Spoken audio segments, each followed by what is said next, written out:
Hello बच्चों। आज हम आपके लिए एक बहुत खास टॉपिक लेके आए हैं और ये एक इतना खास टॉपिक है आपके लिए कि न्यूमेरिकल पोर्शन इसका जब आप करेंगे और जब इसके क्वेश्चन आप करेंगे वो तभी आपको समझ में आएंगे जब आप इसको प्रैक्टिकली करके देखेंगे। ठीक है, तो कोशिश करेंगे आपको प्रैक्टिकली इसको बताया जाए ताकि आप अच्छे से समझ सको। ये टॉपिक जो है इसके रिलेटेड जो क्वेश्चन है वो आईआईटी, जेई मेंस और नीट में आमतौर पर अगर आप पिछले क्वेश्चन पेपर्स उठा के देखेंगे तो आमतौर पर आपको इससे रिलेटेड क्वेश्चन मिलता है, या डायरेक्ट क्वेश्चन ना पूछे कोई न्यूमेरिकल प्रॉब्लम आपको दे रखी है तो उसके अंदर कहीं ना कहीं इसको इनडायरेक्टली वे से भी डाल सकते हैं। मतलब इसका यूज आपसे डायरेक्टली या इनडायरेक्टली वे से एग्जामिनर ये चाहता है कि बच्चों को पता है या नहीं है। हर लिहाज से वेरी इंपॉर्टेंट टॉपिक है, प्रैक्टिकल में भी 11th क्लास में है ये। और टॉपिक क्या है हमारे, that is vernier calliper and screw gauge. What is vernier calliper and what is screw gauge? ये दो इंस्ट्रूमेंट है बच्चों। कैसे इंस्ट्रूमेंट है जिससे हम लेंथ या किसी भी ऑब्जेक्ट की मोटाई को मेजर करते हैं। हमें पता है हम मीटर स्केल का यूज करते हैं, लेकिन मीटर स्केल की अपनी एक लिमिटेशन है कि उससे कम अगर आप लेंथ मेजर करेंगे तो आप उससे नहीं माप सकते। जैसे आपने किसी वायर की मोटाई मापनी है तो आप उस वायर की मोटाई को मीटर स्केल से नहीं माप सकते। ठीक है ना, क्यों नहीं माप सकते? क्योंकि मीटर स्केल से मिनिमम हम क्या माप सकते हैं। देखिए मान लेते हैं ये मीटर स्केल है, अगर मैं यहां दिखाऊं like this is metre scale और ये मीटर स्केल का बच्चों 0 है। Okay, this is 1 2 3 4 5 6 7 8 9 and 10। यहां है बच्चों 1। आपको पता है 0 से लेकर 1 सेंटीमीटर तक आप ये देखिए कितने नंबर ऑफ डिविजन्स इसमें हैं। There are 10 number of divisions from 0 to 1। और इसका मतलब साफ तौर पर ये है, मैं ये किसकी बात कर रहा हूं बच्चों, ये मैं मेन स्केल की बात कर रहा हूं। तो मेन स्केल में हमने ये देखा कि 0 से लेकर 1 सेंटीमीटर तक 10 डिविजन्स हैं इक्वल इक्वल पार्ट के। तो आपसे कोई पूछे कि एक डिवीजन कितने के बराबर मापेगा, ठीक है ना, ये कितना मेजर करेगा, तो आपको साफ तौर पर पता चल रहा है 10 डिविजन्स जो है is equal to 1 centimetre. So 1 division is equal to 1 by 10 centimetre. And this 1 division measurement यानी किसी भी इंस्ट्रूमेंट से आप मिनिमम कितना माप सकते हो, मिनिमम पॉसिबल वैल्यू कितनी माप सकते हो, that minimum possible value of और that minimum possible scale of that instrument is known as least count. उसको हम क्या कहेंगे बच्चों? लीस्ट काउंट कहेंगे। तो अगर आपसे कोई ये पूछे कि what is the least count of, कोई बड़ी बात नहीं है, लेकिन वर्ड इस तरह से आ गया कि बच्चे बड़ा कंफ्यूज होता है क्या नया वर्ड आ गया है। सभी को पता है ये बात कि आप मीटर स्केल से मिनिमम कितना माप सकते हैं। तो least count of metre scale कितना होगा? मीटर स्केल का लीस्ट काउंट कितना होगा बच्चों? मीटर स्केल का लीस्ट काउंट होगा 1 बाई 10 सेंटीमीटर मीन्स 0.1 सेंटीमीटर, या इसको बच्चों आप 1 मिलीमीटर भी कह सकते हैं। तो क्या हुआ, हम एक जो मीटर स्केल आपके पास है उस मीटर स्केल से मिनिमम थिकनेस या मिनिमम लेंथ जो है वो हम 1 mm की मेजर कर सकते हैं। ठीक है, अब आपने पता है कि इससे भी थिन ऑब्जेक्ट्स, छोटे ऑब्जेक्ट्स बहुत हैं, और उन ऑब्जेक्ट्स का अगर हम साइज फाइंड आउट करना चाहें या उसकी थिकनेस निकालना चाहें या लेंथ हम निकालना चाहें या हम ये कहें कि बहुत ज्यादा एक्यूरेसी से हम उसको फाइंड आउट करना चाहें तो वो कैसे करेंगे? अब इसको ध्यान से समझना एक बार। ठीक है, मान लिया हमने एक मीटर स्केल से लेंथ मापी। ओके, तो वो लेंथ है बच्चे मान लिया 6.5। इससे यानी या तो ये 6.5 मापेगा या 6.6 मापेगा। ध्यान से सुने मेरी बात। जैसे मान लेते हैं ये मीटर स्केल है और यहां वैल्यू 6 है, ये 6 सेंटीमीटर है, और यहां बच्चों 7 सेंटीमीटर है, ये 7 है, और बीच में डिवीजन आ गया एक 5 का, दिस इज 6.5। इसके इस साइड 6.4 होगा और इसके इस साइड क्या होगा? 6.6 होगा। ठीक है, ये 6.4 है, ये 6.6 है। अगर आपका जो जो लेंथ आप माप रहे हो मान लो यहां लाई कर रही है मीटर स्केल में, तो उसको बच्चे आप या तो 6.4 लिखोगे या 6.5 लिखोगे। 6.4 तो नहीं लिखेंगे क्योंकि इससे तो ज्यादा है, तो इसलिए उसको हम 6.5 ट्रीट कर लेते हैं। और इसके और इसके बीच में है तो उसको हम क्या ट्रीट कर लेंगे? 6.6। लेकिन वो अप्रोक्सीमेशन है, वो एग्जैक्ट वैल्यू नहीं है। समझ में आ रही ना मेरी बात? क्योंकि ये तो केवल 0.1 mm तक ही एक्यूरेट माप सकता है। अगर आप कोई भी बच्चा कई बार क्या करता है, समझदारी का मतलब दिखाता है, परीक्षा देता है वो कि मीटर स्केल से माप रहा है और मीटर स्केल से माप कर उसने लिख दिया 6.52 और वो बड़ा खुश होकर टीचर के पास लेके गया कि सर देखो मैंने कितनी अच्छी रीडिंग ली है और बिल्कुल एग्जैक्ट माप लिया, क्योंकि सर ये जो था ना ये बिल्कुल इसके नजदीक था, 0.5 से थोड़ा सा आगे था, तो मैंने ऐसा लग रहा है कि ये 0.2 आगे होगा। तो क्या हम यहाँ 0.2 मेजर कर सकते हैं? 0.2 का मतलब क्या हो गया बच्चे? 0.02, यानी आपने 0.02 भी मेजर कर लिया मीटर स्केल से, जो कि मैक्सिमम 0.01 तक ही मेजर कर सकता है। 0.1 तक, सॉरी 0.01 तक नहीं, 0.1 तक। और आपने कितना दिखा दिया? आपने दिखा दिया 0.02। ये जो आपके द्वारा दिखाई गई मेजरमेंट है ये गलत हो जाएगी, क्योंकि जो आपने माप नहीं सकते उसे आपने वो वहां से दिखा रहे हो, तो वो पॉसिबल नहीं है, ये बिल्कुल भी पॉसिबल नहीं है इसे दिखाना, ठीक है ना। तो फिर इस पैरामीटर, इस इतनी एक्यूरेसी तक अगर हम मापना चाहते हैं, 2 डिजिट की एक्यूरेसी तक मापना चाहते हैं, दिस इज 6.5। अब आपका आंसर 6.4 भी हो सकता है, आपका आंसर 6.6 भी हो सकता है, 6.5 के बीच में है, 6.4 और 6.5 के बीच में है, लेकिन एग्जैक्ट 6.5 नहीं है, लेकिन मजबूरी में आप उसको 6.5 लिख रहे हो, क्योंकि मीटर स्केल से हम इससे एक्यूरेट नहीं माप सकते। तो उसको और एक्यूरेट मापने के लिए फिर एक नया इंस्ट्रूमेंट डिजाइन किया गया, and that instrument is vernier calliper, जिसका लीस्ट काउंट होता है बच्चों 0.1 सेंटीमीटर, यानी 1 मिलीमीटर। यहां तक बात समझ में आई? अब अगले पे आते हैं, नेक्स्ट है स्क्रू गेज। अब स्क्रू गेज से क्या फायदा है? पहली बात बताइए, जब बहुत कम थिकनेस होगी बच्चों, उस कम थिकनेस को हम स्क्रू गेज से मापेंगे। लिस्ट काउंट निकालना बताऊंगा मैं कैसे निकाल लेंगे नेक्स्ट उसमें पार्ट में, लेकिन पहले एक बार इसको थोड़ा सा इंट्रोडक्शन में देख लेते हैं। तो स्क्रू गेज है ना, इसमें खास बात क्या है, इसका जो लिस्ट काउंट होता है वो होता 0.001 सेंटीमीटर। आप ध्यान से देख लें, आप नोट कर लें इसको। पहले हमने किसका लिस्ट काउंट बताया बच्चों? मेन स्केल का, मेन स्केल। उसके बाद हमने बताया वर्नियर, और उसके बाद हमने बताया स्क्रू होल्स। स्क्रू होल्स, ठीक है। तो मेन स्केल का जो लिस्ट काउंट है वो कितना आएगा? मेन स्केल का लिस्ट काउंट हमने बताया 0.1 सेंटीमीटर। लिस्ट काउंट का मतलब समझ गए ना, कम से कम एक्यूरेट जो है, मतलब मिनिमम पॉसिबल वैल्यू कितनी माप सकता है? 0.1 तक की माप सकता है एक्यूरेसी में, ठीक है।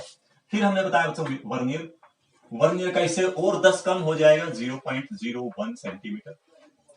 और अगर बच्चे आप माप रहे हो स्क्रू गेज के लिए, तो उसका जो लिस्ट काउंट आएगा वो लिस्ट काउंट आ जाएगा, कितना आएगा लिस्ट काउंट उसका? 0.001 सेंटीमीटर। अगर आप इसको मिलीमीटर में लिखेंगे तो इसका लिस्ट काउंट 1 mm, इसका लिस्ट काउंट 0.1 mm,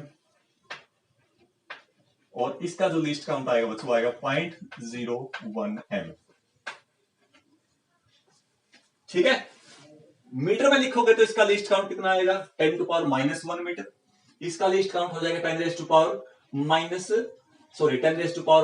मीटर, क्योंकि सेंटीमीटर है ना, मीटर बना हुआ 10⁻² और 0.1 है तो 10⁻³ ये 10⁻⁴ और ये 10⁻⁵, यानी एक ऐसे ऑब्जेक्ट का साइज आप माप सकते हो जिसका साइज 10⁻⁵ मीटर तक का है, उसको आप कभी भी मेन स्केल से नहीं माप सकते, क्योंकि मेन स्केल केवल 10⁻⁻1 मीटर तक के साइज को ही एक्यूरेटली माप सकता है। यहां तक बात समझ में आई? ओके। तो नेक्स्ट जो हमारा जो फेज होगा बच्चे, उसमें हम सीखेंगे कि हम इनका लीस्ट काउंट कैसे निकालते हैं, ठीक है। और उसके नेक्स्ट जो फेज में हम सीखेंगे कि हम मेजरमेंट कैसे करते हैं। 3 फेज में हम इस टॉपिक को पूरा करेंगे। This is the first phase, okay. तो नेक्स्ट फेज पे हम आते हैं।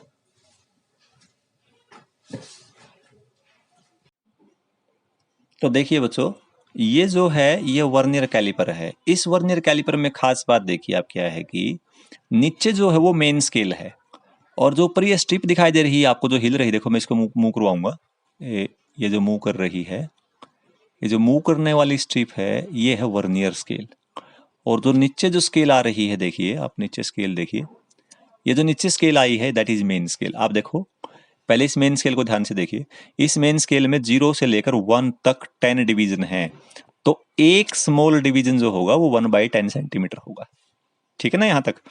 अब मैं इसको यहाँ वापस इसको ले आता हूँ, जो वर्नियर है जो इसके ऊपर फ्री मूव कर रही है, इस फ्री मोशन को ऐसे वापस करके और यहाँ ले आएंगे, ये ले आए। आप देखो ये हो गया आपका, यहां पर अगर हम ध्यान से दिखाएं इसको, तो उसके लिए आप एक बार जैसे ये देखो बच्चों, यहां जो ये है, ये डिवीजन है, पहला जीरो नंबर किसका है, ये वर्नियर का है।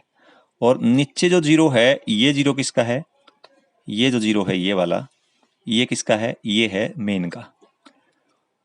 तो अब इस सिचुएशन में दोनों जीरो एक दूसरे के साथ क्या कर रहे हैं, मैच कर रहे हैं, ठीक है। अब दूसरी बात ध्यान देने की क्या है, अब आप ये काउंट कीजिए कि जी नीचे वर्नियर स्केल है, इस वर्नियर स्केल के कितने डिवीजन नीचे वाली मेन स्केल के साथ मैच कर रहे हैं। नीचे मेन स्केल में टोटल कितने डिवीजन है बच्चों, 10। जो वर्नियर स्केल में जो ये दे रखे हैं, स्टिप दे रखी हैं डंडे, ये कितने हैं, ये भी 10 है। जीरो से जीरो मैच हो गया, आगे आप काउंट करो 1 2 3 4 5 6 7 8 9 10। तो वर्नियर के 10 डिवीजन मैच कर रहे हैं 9 डिवीजन मेन स्केल के साथ। देखो आप, मेन के 9 डिवीजन है ना, वर्नियर का जो लास्ट डिवीजन है वो नीचे वाले मेन के 9वें के साथ मैच कर रहा है, दिखाई दे रहा होगा आपको। ये देखो, ये आपका वर्नियर का लास्ट है, ये वाला, ये। और नीचे देखो, इसके नीचे ये कौन सा है, ये आपका मेन का 9th है, ठीक है। तो इससे हम लीस्ट काउंट कैसे निकाल लेंगे वो देखिए एक बार आप। लीस्ट काउंट देखिए हम कैसे निकाल लेंगे। तो देखिए बच्चों, हम किस प्रकार से पहले लिस्ट काउंट निकाल लेंगे हम किसका, वर्नियर कैलिपर का लिस्ट काउंट कैसे निकालते हैं। तो हमने अभी ये देखा कि जो वर्नियर कैलिपर में जो 10 वर्नियर डिवीजन है, जो वर्नियर स्केल पे 10 डिवीजन है, वो मेन स्केल के 9 डिवीजन के साथ मैच करते हैं, ठीक है। तो हम इसको कुछ इस टाइप से लिख सकते हैं, 10 vernier scale division matched with 9 main scale division. तो यहां से एक वर्नियर स्केल डिवीजन जो आएगा वो मेन स्केल के कितने डिवीजन के साथ मैच कर रहा है, 9/10 के साथ। तो बच्चे यहां से लिस्ट काउंट कितना आया, लिस्ट काउंट का फॉर्मूला होता है 1 main scale division -1 vernier scale division. इस तरह से हम निकाल सकते हैं। और ये कितना आएगा, 1 main scale minus 1 vernier scale में कितने मेन स्केल हैं, 9/10 मेन स्केल डिवीजन है। तो ये आ गया बच्चों 1/10 मेन स्केल डिवीजन। और एक मेन स्केल डिवीजन में हमारे पास जो लिस्ट काउंट है एक मेन स्केल डिवीजन का, मेन स्केल का मतलब मीटर स्केल जो हम यूज कर रहे हैं उसकी बात कर रहे हैं हम यहाँ पर, तो उसका लिस्ट काउंट है 0.1 सेंटीमीटर। तो इसका लिस्ट काउंट बच्चों हमारे पास आ जाएगा 0.01 centimetre. This is the least count of vernier calliper. Least count of vernier calliper, vernier calliper, ठीक है, ओके। वर्नियर कैलिपर बच्चों हमने लिया है। इस वर्नियर कैलिपर में आप कैसे मापते हो, देखो ये इसको हम ऐसे ओपन कर सकते हैं। अब मान लिया किसी ऑब्जेक्ट की थिकनेस आपने निकालनी है इसमें, तो हम क्या करेंगे, हम इस ऑब्जेक्ट इसके अंदर हम ये डाल लेंगे ऐसे, जैसे मान लो इसकी मोटाई निकालनी है तो ये देखो ये डाल लिया, ठीक है। तो मेजरमेंट का पार्ट मैं अगला उसमें समझाऊंगा आपको एक बार। यहाँ हम केवल इसका हमारा फोकस क्या है, लिस्ट काउंट को ही फोकस करना होगा, लिस्ट काउंट को ही फाइंड आउट करना है, उसको हम नेक्स्ट उसमें पढ़ेंगे, ठीक है। तो इस तरह से ये तो हो गया बच्चों वर्नियर कैलिपर का लिस्ट काउंट कैसे निकालते हैं। नेक्स्ट सेक्शन में हम करेंगे कि how we can find out the least count of screw gauge. देखिए बच्चे, ये जो है ये है आपके पास स्क्रू गेज। इसकी खास बात देखो क्या है, इसकी खास बात ये है, बस ये आ गया, देखो ये बच्चे देखो आपको एक जीरो दिखाई दे रही होगी, जो मैं इसको घुमा के आगे लेके जा रहा हूं, देखो नीचे एक मेन स्केल आ रही है, दिखाई दे रही ना, this is the main scale of the screw gauge. ये देखिए, थोड़ा सा और क्लियर देखें इसको आप।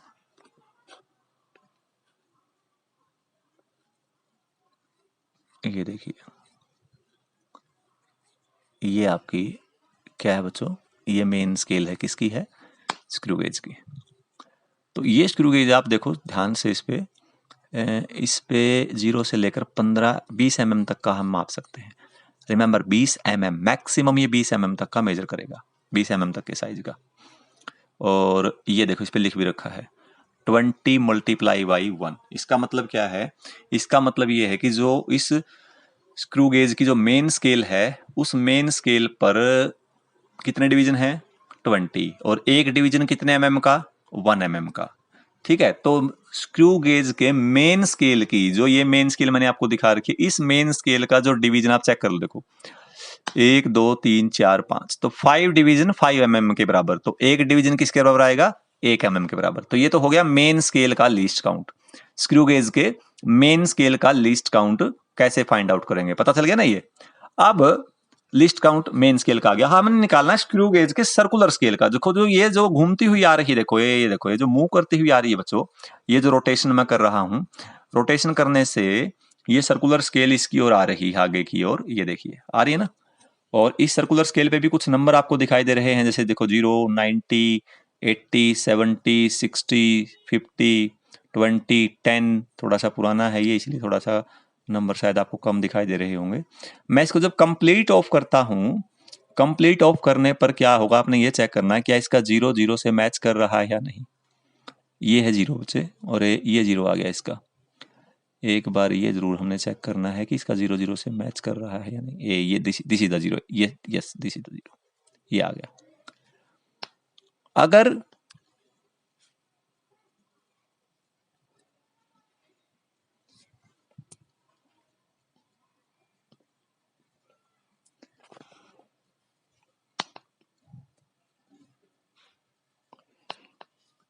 ये 0 है हमारा, क्या ये 0 मेन के 0 से मैच कर रहा है, बिल्कुल कर रहा है। ये देखिए, ये देखिए मैच कर रहा है।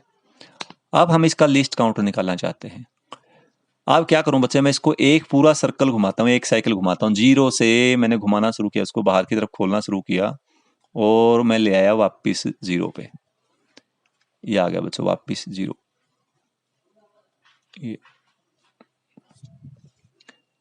ये देखिए ये आ गया वापिस 0 पे।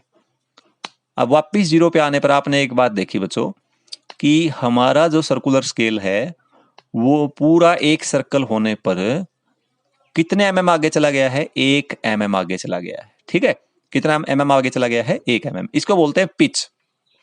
पिच क्या होती है, पिच होती है एक कंप्लीट सर्कल, सर्कुलर स्केल अगर अपना करती है, उस एक कंप्लीट सर्कल पर जो मेन स्केल पे वो कितना आगे की तरफ शिफ्ट हो गई है, उसको हम कहते हैं बच्चों पिच। अब स्क्रू गेज का लिस्ट काउंट कैसे फाइंड आउट करेंगे वो देखिए आप। तो बच्चों अब हम करेंगे किस प्रकार से हम मेन उसकी स्क्रू गेज के लिए किस प्रकार से लिस्ट काउंट फाइंड आउट करेंगे। तो उसके लिए सबसे पहले हमें डिफाइन करना होगा बच्चों pitch. Now what is pitch. Pitch का मतलब क्या है, मैंने बताया था जब हम एक सर्कुलर जो स्केल है स्क्रू गेज की, जब उसको रोटेट करवाते हैं और जब उसका एक पूरा साइकिल हम कंप्लीट रोटेट करवा देते हैं, नहीं पहले 0 से हमने स्टार्ट किया था, वापस जब 0 मेन स्केल की लाइन पे आ जाए, इसका मतलब एक साइकिल कंप्लीट हो गया। उस एक साइकिल के दौरान हमारे सर्कुलर स्केल ने उस मेन स्केल के कितने डिवीजन को कवर किया है, उसको हम क्या कहेंगे, उसको पिच कहेंगे। तो पिच की डेफिनेशन क्या बन गई, पिच की डेफिनेशन आ गई reading of main scale, reading of main scale, reading of main scale when circular scale makes complete rotation, complete rotation, एक रोटेशन करेगी। तो मैंने बताया था कि पिच कितना रोटेशन कर रही है बच्चों। पिच जो मिला हमें एक सर्कुलर स्केल को जब एक रोटेशन करवाया, तो एक रोटेशन पे कितनी रीडिंग वो मेन स्केल पे कवर कर रही है, 1 mm की। तो पिच आ गई बच्चों हमारे पास 1 mm। Now the least count of circular screw gauge. तो इसका लीस्ट काउंट का फॉर्मूला हमारे पास हो गया pitch divide by number of divisions on circular scale, number of divisions on circular scale. तो पिच क्या है? पिच 1 mm है। ये जो पिच है बच्चों वो अलग अलग हो सकती है स्क्रू गेज के लिए, अलग अलग स्क्रू गेज के लिए अलग अलग हो सकती है। जिस स्क्रू गेज में मेन स्केल का लिस्ट काउंट अगर 2 mm का है तो वहां 1 साइकिल पे कितना आपका वो रोटेट कर रहा है वो डिपेंड करेगा। अगर वो 1 mm रोटेट कर रहा है तो उसकी पिच 1 mm आ जाएगी, 2 mm रोटेट कर रहा है तो 2 mm आ जाएगी। किसी में सर्कुलर स्केल में 50 डिवीजन हो सकते हैं। तो हो सकता है जब हमने सर्कुलर स्केल, देखो यहां तो नंबर ऑफ डिवीजन कितने हैं, 100 हैं। अगर 100 डिवीजन है उसके लिए हमारा जो लिस्ट जो पिच आई है 1 mm आई है। अगर मान लिया कोई ऐसा हमारे पास स्क्रू गेज जिसके अंदर केवल 50 डिवीजन है, तो 50 डिवीजन पे आप देखोगे यहां पर जो पिच आएगी वो 50 डिवीजन, यानी एक साइकिल पूरा करने पर 50 डिवीजन बनेंगे। तो उस एक साइकिल पर वो जो खिसकेगा मेन स्केल के ऊपर वो 0.5 ही खिसकेगा। 100 पे कितना 1 mm, तो 50 पे कितना होगा 0.5। तो यहां से लीस्ट काउंट की जो वैल्यू आई वो आई 0.01 mm। This is the least count of screw gauge. अब एक स्क्रू गोज से हम किस प्रकार से रीडिंग नोट करते हैं एक बार हम ये चेक कर लेते हैं। मान लेते हैं इसके लिए स्क्रू गोज को हम वहां यूज करते हैं बच्चों जहां पर हमें थिकनेस निकालना ना तो कैलिपर इतना हेल्प करता है और ना ही हमारे लिए क्या करता है स्क्रू गेज हेल्प करता है, सॉरी वो मेन स्केल हेल्प करता है। तो वहां पर स्क्रू गेज हमारी हेल्प करता है। जैसे ये हमने स्क्रू गेज ले लिया, तो स्क्रू गेज के लिए हम कैसे करेंगे, वैसे इसको हम ओपन करेंगे यहां से। अब जिस भी वायर का जिसका भी हमें क्या निकालना है, वायर का या डायमीटर निकालना है, तो उसको निकालने के लिए हम क्या करेंगे बच्चों, उस वायर को हम इस तरह से, जैसे मान लिया इसका निकालना है तो हम उसको यहां इसके बीच में इंसर्ट करेंगे ऐसे, इस तरह से, और इसको हम क्या कर देंगे बेटो, बंद कर देंगे। बंद करते ही हल्के से एक आवाज आएगी, देखना ऐसे। जब ये आवाज आए उस टाइम रुक जाना, उसके बाद इसको बार बार नहीं घुमाना, नहीं तो ये खराब हो जाएगा। ठीक है। अब इसकी रीडिंग कैसे लेंगे और वर्नियर कैलिपर से हम कैसे रीडिंग लेंगे, ये हम नेक्स्ट लेक्चर में डिस्कस करेंगे। ओके, ये आपके एग्जाम में बहुत इंपॉर्टेंट है बच्चों। अगर ये मेरा जो आज मैंने टॉपिक करवाया है अगर आपको कुछ समझ में आया है तो बच्चों मेरे चैनल को लाइक करें, सब्सक्राइब करें और साथ में बेल आइकन को दबाना ना भूलें। Thank you.